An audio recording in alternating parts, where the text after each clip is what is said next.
মায়ের ভীষণ অসুস্থতার পরও কেন দেশে ফিরছেন না তারেক রহমান, এই তীব্র সমালোচনার জবাব যখন একটা ফেসবুক স্ট্যাটাসের মাধ্যমে তিনি দিয়েছেন তারেক রহমান, তারপর আসলে এটা নতুন করে আরও বেশ কিছু বিতর্ক তৈরি করেছে। সেগুলো নিয়ে কথা বলতে চাই এবং যেসব প্রশ্ন তৈরি হয়েছে সেই প্রশ্নগুলো সঠিক কিনা বা এই প্রেক্ষাপটে তার কি করার ছিল সেগুলো নিয়ে কথা বলবো। তার আগে এটুকু হয়তো আপনারা খেয়াল করেছেন সবাই, সেটা হলো বেগম খালেদা জিয়ার অবস্থা স্থিতিশীল আছে, অ্যাটলিস্ট অবনতি হয়নি, স্থিতিশীল আছে। এবং তিনি যদি এরকম স্থিতিশীল থাকেন এবং আস্তে আস্তে কিছুটা উন্নতি করেন, আমরা খবর এটা পেয়েছি যে তাকে লন্ডনে চিকিৎসার জন্য নিয়ে যাওয়া হবে। আমরা জানি 5 আগস্টের পরবর্তী সময়ে তিনি লন্ডনে গিয়েছিলেন চিকিৎসার জন্য। উদ্দেশ্য ছিল লিভার ট্রান্সপ্লান্ট করা যায় কিনা সেই ইভ্যালুয়েশন করা, এবং জানানো হয়েছে সেটা সম্ভব না, তার বয়স এবং যে পরিস্থিতি আছে এটা আর হচ্ছে না। আমরা খুবই এক্সপেক্ট করব, বারবার বলছি, বেগম খালেদা জিয়া যত বেশি দিন সম্ভব আমাদের সাথে থাকুন, বিশেষ করে আমাদের এই ডেমোক্রেটিক ট্রানজিশনের টাইমটাতে যে টার্ময়েলের প্রবাবিলিটি আছে, সে সময় তার মতো একজন অভিভাবক যাকে অবিশ্বাস্যভাবে প্রত্যেকটা দল মতের মানুষ সমর্থন করে, পছন্দ করে। এমনকি আওয়ামী লীগও মনে হয় তাকে এখন পছন্দ করবে, কারণ 5 আগস্ট পরবর্তী সময়ে পূর্ণ সুযোগ থাকার পরও প্রতিশোধ নেয়ার কথা বলা দূরেই থাকুক, ন্যূনতম বক্তব্যেও তিনি দেখাননি তাদের প্রতি কোনো রাগ ক্ষোভ আছে। অসাধারণ স্টেটস পারসন হিসাবে তিনি ওই সময় নিজের পরিচয় দিতে পেরেছিলেন। যাক, মূল আলোচনায় আসি। তারেক রহমানের দেশে ফেরা এবং তার যে জবাব, সেটাকে কেন্দ্র করে অনেক রকম প্রশ্ন নতুন করে হাজির হয়েছে। সরকার রেসপন্ড করেছে, কেউ কেউ তার এই বক্তব্যকে ধরে নতুন প্রশ্ন তৈরি করে এটা বোঝানোর চেষ্টা করছেন যেন তারেক রহমান যদি এই দেশের হাল ধরেন আমাদের সমূহ বিপদ আছে। তিনি আমাদের মনে থাকার কথা, গ্রোসলি তিনি যে কথাগুলো বলেছিলেন আসলে সেটা হচ্ছে, তিনি দেশে আসার ক্ষেত্রে এটা তার সুযোগ অবারিত নয় এবং এটা তার একক সিদ্ধান্তের উপরে নির্ভর করে না, এবং তিনি এটাও বলেছেন যে এটা খুব বিস্তারিত কথা বলার স্কোপ নেই। এটা মানতে আমরা প্রস্তুত আছি। তার এই বক্তব্যের মধ্যে অস্পষ্টতা আছে এবং এই অস্পষ্টতার পরিকল্পিত, এটা একটা রিটার্ন স্টেটমেন্ট, এটা কোনো হঠাৎ করে আসা একটা প্রশ্নের জবাবে তিনি মুখে বলে ফেলেছেন তা না। এটা রিটার্ন স্টেটমেন্ট মানে পরিকল্পনা করে এটা লেখা হয়েছে এবং অতটুকুই বলতে চেয়েছেন। ইনফ্যাক্ট তাকে রেসপন্ড করতে হতো, কারণ মা মৃত্যুপথযাত্রী, এমনকি তিনি আমাদের মাঝ থেকে চলে যেতে পারেন এই প্রবাবিলিটি আছে। সেই প্রবাবিলিটিতে তার সন্তান কেন আসছে না, এটাকে ঘিরে একটা নোংরা রাজনীতি শুরু হয়ে গিয়েছিল।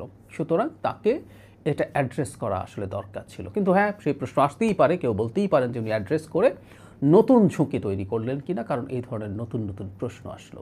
কী প্রশ্ন আসলো? প্রথম, মানুষ কারণ খোঁজার চেষ্টা করছে কেন এটা তার হাতে না। অনেকগুলো প্রশ্ন। তাহলে কি সরকার তাকে আসতে দিচ্ছে না?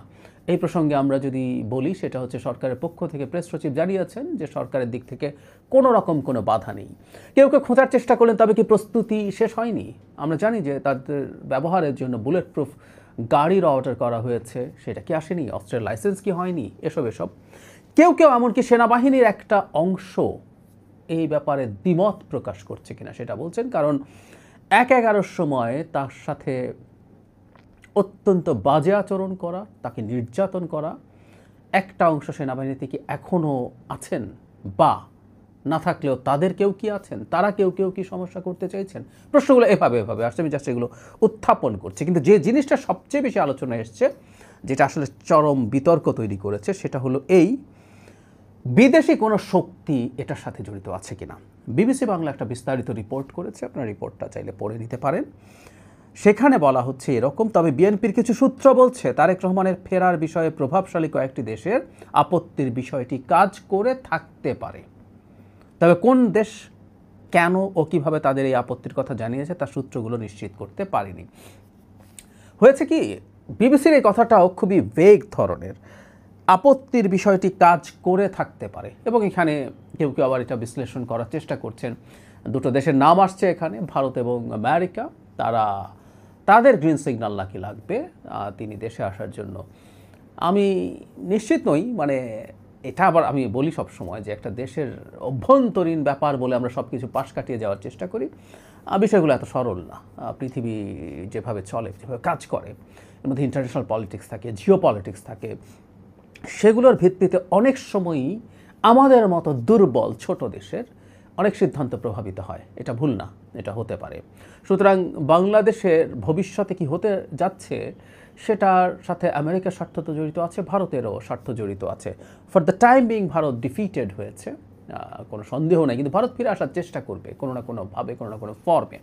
এখন প্রশ্ন হচ্ছে, যদি বিদেশি শক্তি কার্যকর থাকে, খুবই গুরুত্বপূর্ণ, অত্যন্ত প্রভাবশালী একজন ইনফ্লুয়েন্সার এই প্রশ্ন তোলার চেষ্টা করছেন যে তিনি যদি এরকম শক্তির প্রভাবেই দেশে ফিরতে না পারেন, তাহলে যখন জাতির ক্রান্তি লগ্নে যদি দায়িত্বে থাকেন তাহলে তিনি কি করবেন?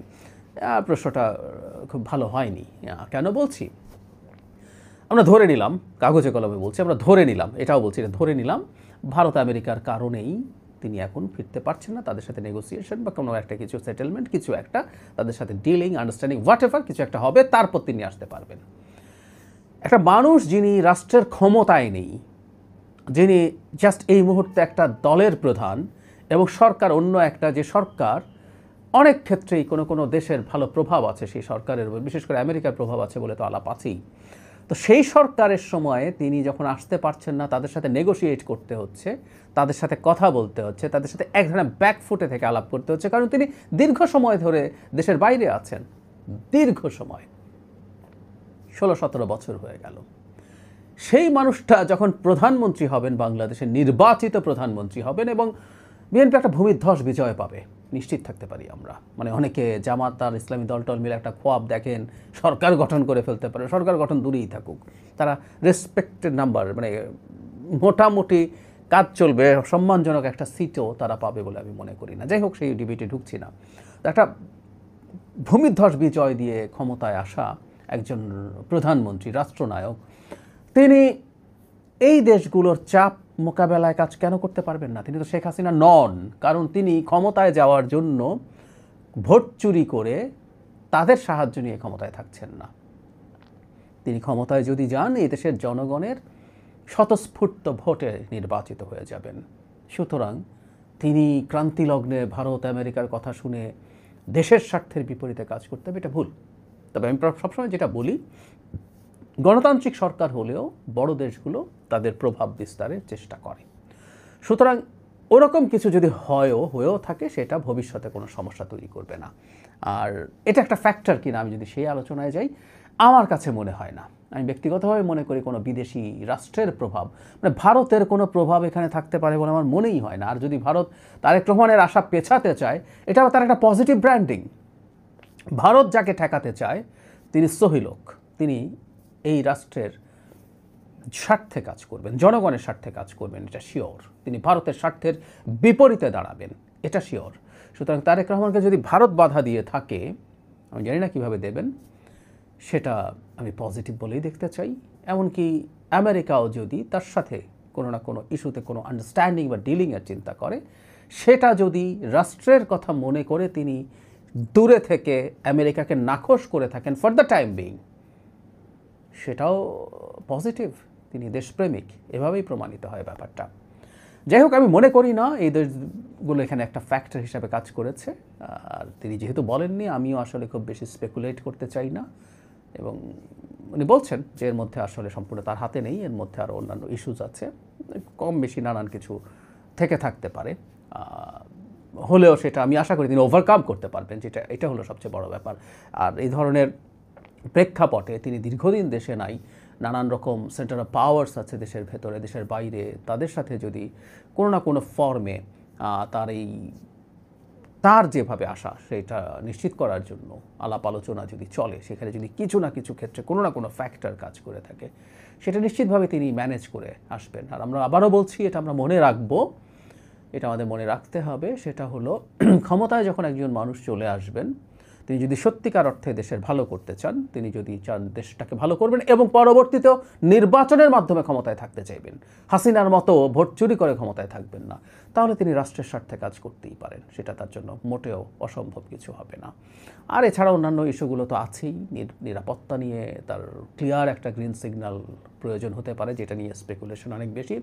এটাও আমার কাছে মোটা দাগে সঠিক কারণ মনে হয়। আমি গত ভিডিওতেই বলেছি, গতকাল অনেকে বলছেন তিনি এসে সব ঝুঁকে নিয়ে চলে আসুক।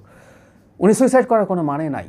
এবং আবারও বলি, এটা গতদিনও বলেছি, এটা বারবার বলা দরকার, ওনার চলে যাওয়া, ওনাকে যদি মানে এরকম কিছু আল্লাহ না করুক যে তাকে হত্যা করে ফেলা গেল, কেউ না কেউ অনেকেই চাইবেন অন্তত যে দেশটা বাংলাদেশকে কলোনি বানাতে চায় তাদের সেরকম খায়েশ থাকতেই পারে। বাংলাদেশকে দীর্ঘ মেয়াদে একটা অস্থিরতার মধ্যে নিয়ে যাওয়া সম্ভব, এবং সেই অস্থিরতায় বিএনপির মতো দলটা ভেঙে যাবে, খুব সম্ভাবনা আছে তিনি যদি না থাকেন। এবং মাথাচাড়া কারা দেবে আমরা বুঝতেই পারি। বাংলাদেশে একটা মোটামুটি ডান আর অতি ডানরা মিলে বাংলাদেশের মাটি দখল করবে, এবং এই প্রেক্ষাপট তৈরি হলে ভারত বলে আর অন্যান্য অনেক দেশের কথা বলে তাদের ইন্টারভেনশনের সুযোগ বেড়ে যায়। সুতরাং তারেক রহমান, আবারও বলি, আমাদের কাছে বাইরে থেকে মনে হচ্ছে যে তিনি সঠিক সিদ্ধান্ত নিচ্ছেন না। আমি বহুবার এই প্রশ্ন শুনেছি 5 আগস্টের পরবর্তী সময় থেকে। তার কাছে তথ্য আমাদের চাইতে বেশি আছে, সো আমরা তার উপরে রিলাই করতে চাই। আমি রিলাই করি সব কিছু নিয়ে, সব ওজন নিয়ে, কারণ তিনি প্রত্যেকটা সিদ্ধান্ত যখন নিচ্ছেন, খালি মায়ের ব্যাপার না, তিনি যখন এমনি আসছিলেন না তখনই প্রচুর সমালোচনা হয়েছে। এখন মা এত অসুস্থ, এখন আসতে পারছে না, যদিও তার লন্ডনে যাওয়ার একটা সম্ভাবনা আছে, সেক্ষেত্রে তার না আসলেও চলে, কিন্তু ওই প্রশ্ন থেকে যাবে যে উনি কেন আসছেন না, কেন আসবেন না। এই প্রেক্ষাপটে ওনার দলকে সরাসরি নেতৃত্ব দিয়ে নির্বাচনে নিয়ে যাওয়া এবং পাশ করিয়ে নিয়ে আসাই তার জন্য সবচেয়ে ভালো।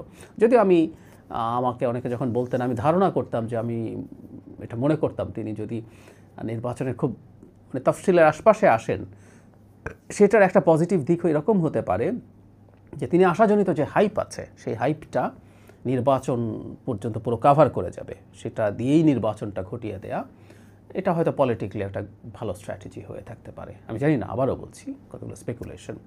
তবে দিনের শেষে আমরা এটা চাইব যে তিনি সুস্থ থাকুন, তিনি থাকুন, তার দল বাংলাদেশে ক্ষমতায় যাক, এটা চাই।